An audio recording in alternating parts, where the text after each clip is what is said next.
புதுசாக ஒரு படம் வந்துச்சுன்னா பிளாக்ல டிக்கெட் வாங்கிட்டு தியேட்டருக்கு ஓடி போய் படத்தை எஃப்டிஎஃப்எஸ் பார்த்துடணும். அதே மாதிரி தான் நாட்டில் எவன் கட்சி ஆரம்பித்தாலும் உடனடியாக தேர்தலில் அந்த கட்சிக்கு ஒரு ஓட்டை போட்டு விட்டுடணும். அது மாதிரி புதுசாக நம்ம நாட்டுக்கு வந்திருக்கக்கூடிய ஒரு கட்சி தான் கரப்பாம்பூச்சி ஜனதா பார்ட்டி. உண்மையில் இது ஒரு கட்சியே கிடையாது, ஒரு மீம், நல்ல வைரலான ஒரு meme. Welcome to news roast.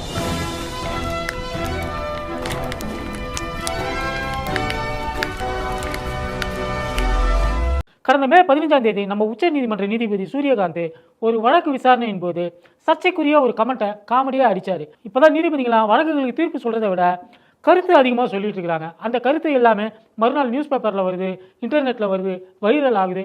அவங்க படத்தை போட்டு நிறைய நியூஸ் கார்டு ஷேர் ஆகுது. வேலை வெட்டி இல்லாமல் எப்பவும் போராட்டம்னு ஊர் சுற்றிக்கிட்டு இருக்கிற இளைஞர்கள் கரப்பான் பூச்சிகள், அவர்கள் சமூகத்தின் ஒட்டுண்ணிகள் அப்படின்னு நாம் சொல்லலை. உச்ச நீதிமன்றத்துடைய நீதிபதி சூரியகாந்த் அவர்கள் அந்த வழக்கு விசாரணையின் போது ஒரு கருத்தை அதை சொன்னார்.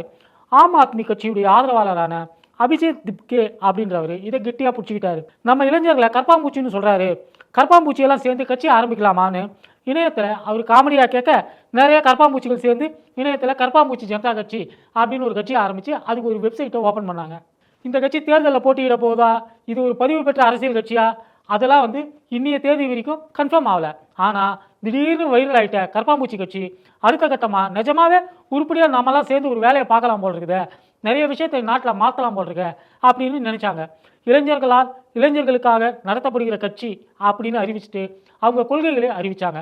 அவங்க கொள்கை என்னன்னு பார்த்தீங்கன்னா, மதசார்பற்ற தன்மை, சமதர்மம்னு சோசியலிசம்னு அர்த்தம், ஜனநாயக பூர்வமாக நடந்துக்கிறது, அப்புறம் ஜாலியாக இருக்குது, இதுதான் நம்மளுடைய கொள்கை அப்படின்னு அவங்க அறிவிச்சிருக்கிறாங்க.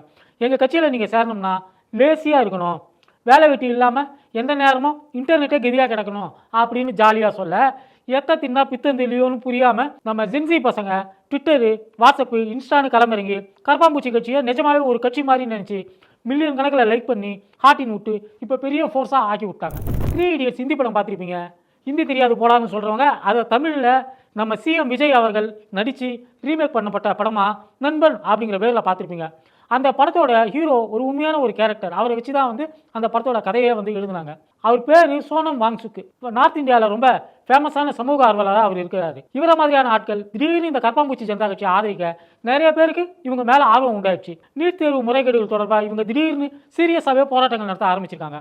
ஆங்காங்கே போராட்டங்களில் போலீஸுக்கும் இவங்களுக்கும் அடிதடி நடந்துகிட்டு இருக்கு. கல்வி அமைச்சர் தர்மேந்திர பிரதான் நீட்டு குளறுபடிகளுக்காக பதவி விலகணும், இந்த குளறுபடிகள் எல்லாமே அவருடைய திறனற்ற நிர்வாகத்தால் தான் நடந்தது அப்படின்னு சொல்லிட்டு அவங்க உண்ணாவிரத போராட்டம் எல்லாம் நடத்துகிறாங்க. இதில் சோனம் வாங்சுக்கு சீரியஸ் ஆகி இப்போ ஹாஸ்பிட்டலில் கிடக்காரு. பாராளுமன்ற குளிர்கால கூட்டத்தொடர் தொடங்கும் சமயத்தில் டெல்லியில் கரப்பாம்பூச்சி கட்சியினர் கூட்டமாக பாராளுமன்றத்தை முற்றுகையிட்டுக்கிட்டு இருக்காங்க. நாடு முழுக்க இப்போது இவங்க தான் தலைப்புச் செய்தியாகவும் இருக்காங்க. சரி, தமிழ்நாட்டுக்கு வருவோம். தமிழர்கள் கரப்பாம்பூச்சி ஜனதா கட்சியை ஆதரிக்க முடியுமா அப்படின்னு கேட்டிங்கன்னா, தமிழர்கள் கடந்த காலங்களில் பிரச்சனைகள் அடிப்படையில் நிறைய வடநாட்டு கட்சிகளுக்கு ஆதரவு அளிச்சிருக்கோம். அவங்களோட நம்ம கட்சிகள் கூட்டணியெல்லாம் வச்சு ஜெயிச்சு ஒன்றியத்தில் அமைச்சராகலாம் கூட ஆகியிருக்கிறாங்க. எனவே நாம் இந்த கரப்பாம்பூச்சி கட்சியும் கன்சிடர் பண்ணலாமா? ஒரு வடநாட்டு கட்சியோட நாம் ஒத்து போகணும்னா நமக்கு சில ப்ரியாரிட்டிஸ் இருக்குது.